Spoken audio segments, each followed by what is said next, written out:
భీమవరం వదిలి పారిపోయాడని జగన్ ఈ మధ్యన అన్నాడు. ఇక్కడికి వచ్చి ఎవరు పారిపోతారో ఎవరుంటారో చూపిస్తాను నేను. యల్లాప్రగడ సుబ్బారావు గారు టెట్రాసైక్లిన్ కనిపెట్టిన వ్యక్తి, భీమవరానికి చెందిన వ్యక్తి.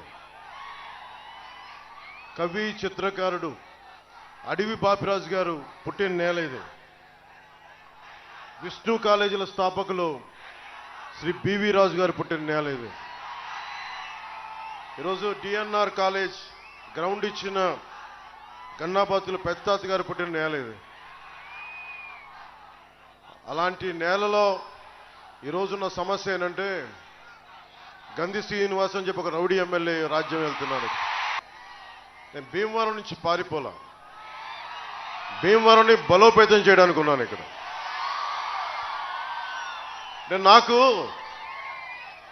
నేను యుద్ధం చేసేవాడిని. యుద్ధం చేసేవాడికి కత్తిచ్చి నువ్వు యుద్ధం చేయొద్దంటే ఎక్కడ పారిపోతాడు?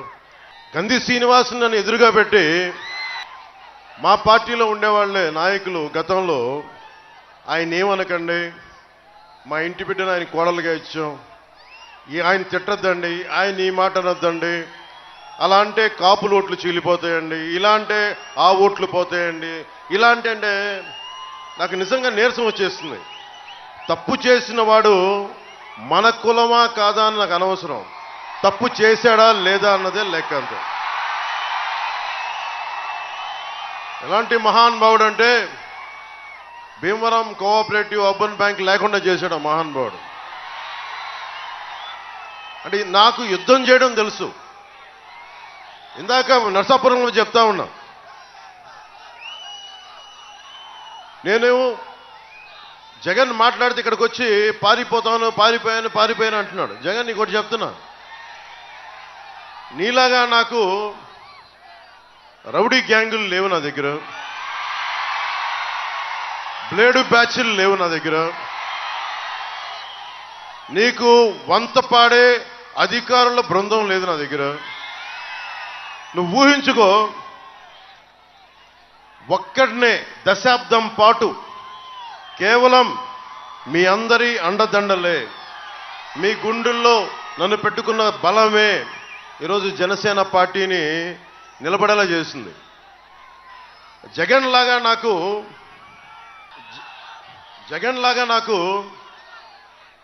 మొదటి తరం మూడో తరం రాజకీయ నాయకుడిని కాదు. నేను మొదటి తరం రాజకీయ నాయకుడిని.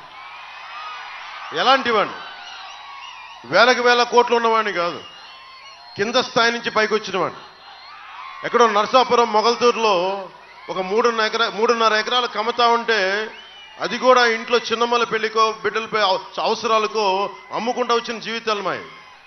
అలాంటిది నేను పార్టీ పెట్టి నిలబెట్టి ఇక్కడ దాకా కూర్చున్నాను, దమ్ముతో నిలబడి ఉన్నా. ఓడిపోయిన, దెబ్బ పడ్డ, 2 చోట్ల ఓడించిన, నిలబడే ఉన్న, పారిపోలా. రాజకీయాల్లోంచి పారిపోతే అప్పుడు నువ్వు పారిపో అని చెప్పి అప్పుడు నేను ఒప్పుకుంటా. కానీ ఇక్కడ కూర్చున్నాక గంధి శ్రీనివాస్ని ఏమనకూడదు, వాళ్ళని ఈ మాట అనకూడదు అంటే నాకు యుద్ధం తన మన భేదం ఉండదు. తప్పు చేశాడా లేదా? ఇక్కడ యుద్ధం చేయడానికి అనుభవజ్ఞుడు, భీమవరం రాజకీయాల్ని నాకంటే బలంగా చేయగలిగే పులపర్తి ఆంజనేయులు గారు ఉన్నారు ఇక్కడ. చూడటానికి మృదు స్వభావి, మెత్తగా కనిపించే వ్యక్తి, లోపల గుండె గట్టిగా ఉన్న వ్యక్తి.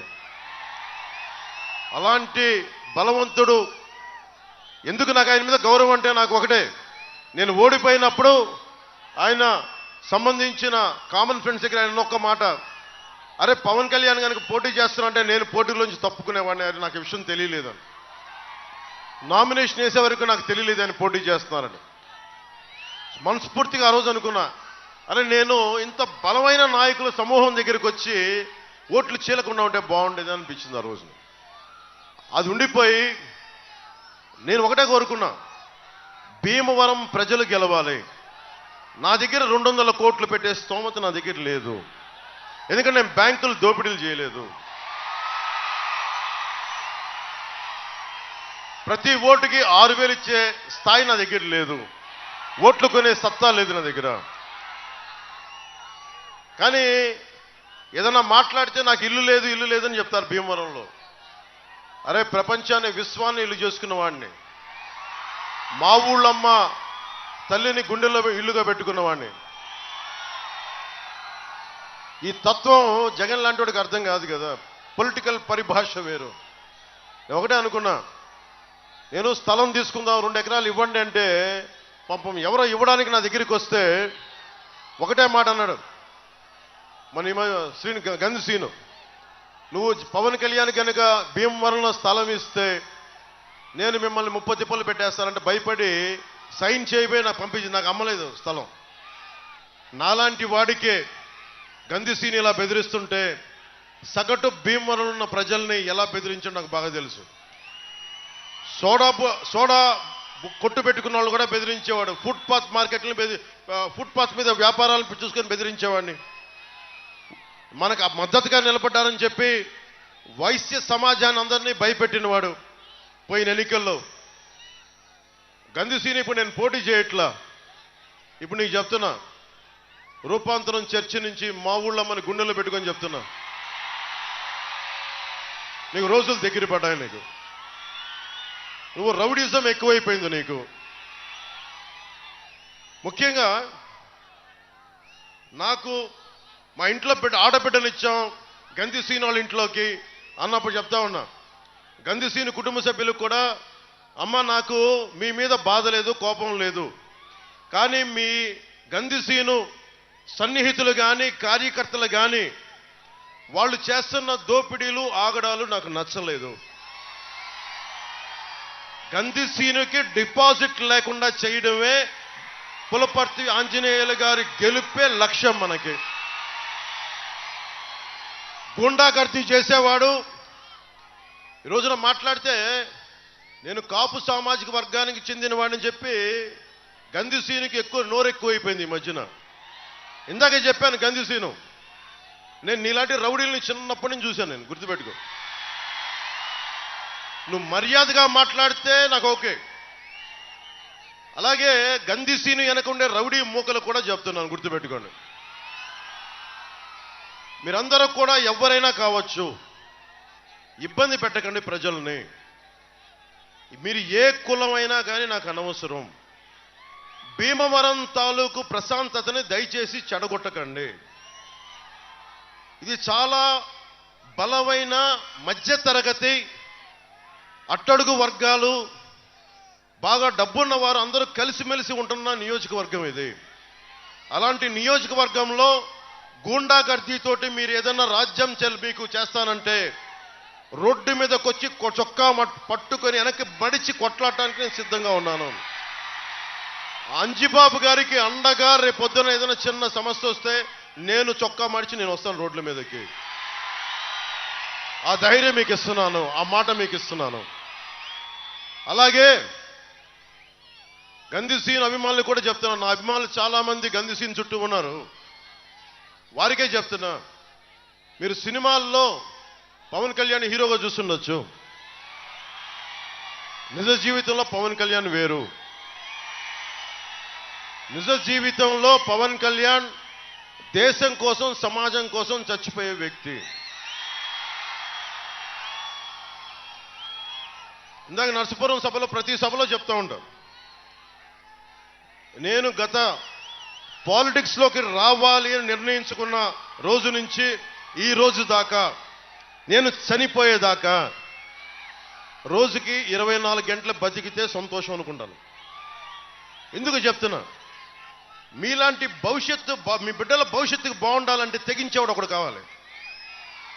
గంధి శ్రీను ఒకటే చెప్తున్నా, మీరెవరున్నా సరే మీ నాయకుడు జగన్ కూడా చెప్పు, మీ దగ్గర బ్లేడు బ్యాచ్లు ఉన్నాయో గంజా బ్యాచ్లు ఉన్నాయో అందరినీ తీసుకొని భీమవరంలో నువ్వు కోరుకున్న సెంటర్కి రా, నేను ఒక్కనే వస్తాను చెప్తాను.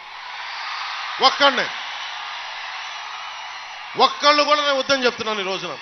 అలాంటి రౌడీ మూకలను పెట్టుకొని నువ్వు రా, నేను ఒక్కనే వస్తాను భీమవరంలో. నువ్వు ఏ సెంటర్ కావాలంటే ఆ సెంటర్కి రా చెప్పు. పులివెందల నుంచి ఆ బాంబులు వేసే బ్యాచ్లను కూడా తెచ్చుకొని నీకు ఒక్కనే వస్తాను. నా పిచ్చ, నా తెగింపు మీకు తెలియదు. ప్రజాస్వామ్యాన్ని విఘాతం కలిగించే ఎవడైనా సరే కాళ్ళు కీళ్ళు కూడా కింద కూర్చోబెడతాను, గుర్తుపెట్టుకోండి. మీరేం దిగొచ్చారా? మీరు ప్రత్యేకంగా పుట్టారా? మీరు మిమ్మల్ని కొడితే ఒంట్లో నుంచి బ్లూ కలర్ బ్లడ్ వస్తా? మీకు ఒళ్ళు దగ్గర పెట్టుకొని మాట్లాడండి. జగన్ కూడా చెప్తున్నా, అమ్మా ఇంతమంది ఆడబిడ్డలు ఉన్నారు ఇక్కడ, ఇంతమంది ఆడపిల్లలు ఉన్నారు కింద, టీవీల్లో వీక్షిస్తున్న మహిళలు ఉన్నారు. ఒక రాష్ట్ర ముఖ్యమంత్రి 151 మంది ఎమ్మెల్యేలు ఉన్నారు, 30 మంది పార్లమెంట్ సభ్యులు ఉన్న వ్యక్తి మాట్లాడితే వ్యక్తిగత జీవితం గురించి మాట్లాడతాడు. ఏం జగన్ నోరు ఎలా ఉందే నీకు? మీ సతీమణి భారతి గారిని పెళ్ళాం అంటే నీకు నచ్చుద్దా? జగన్ పెళ్ళాం భారతి గారు అంటే నీకు కోపం రాదా? అంటే మా జీవితాలు, మా వ్యక్తిగత జీవితాలు నీ నోటికి ఏదొస్తుంది మాట్లాడతావా? నీకు బుద్ధి ఉందా? నీకు ఏమాత్రం ఇంగిత జ్ఞానం ఉందా? నువ్వు ఒక ముఖ్యమంత్రివేనా? అరే ఎవరి జీవితాల్లో, వ్యక్తిగత జీవితాల్లో ఒడిదుడుకులు ఉన్నావు? అందరి సంసారాలు సవ్యంగా సాగుతున్నాయా? ప్రతి కుటుంబంలో విభేదాలు లేవా? భార్యాభర్తల మధ్య అందరూ సమగ్రంగా సాన్నిహిత్యంగా ఉండలేని పరిస్థితుల్లో విడిపోతారు. అరే నా జీవితంలోంచి వెళ్ళిపోయిన ఆడబిడ్డల్ని కూర్చోబెట్టి నువ్వు మాట్లాడితే ముగ్గురు పెళ్ళాలంటే మూర్ఖుడా, మూర్ఖుడా, నీ మూర్ఖుడా, దిగజారిపోయిన మూర్ఖుడా. ఏం ఒళ్ళు ఎలా ఉంది నీకు? భయపడతావా? ఎన్డీఏ కూటమి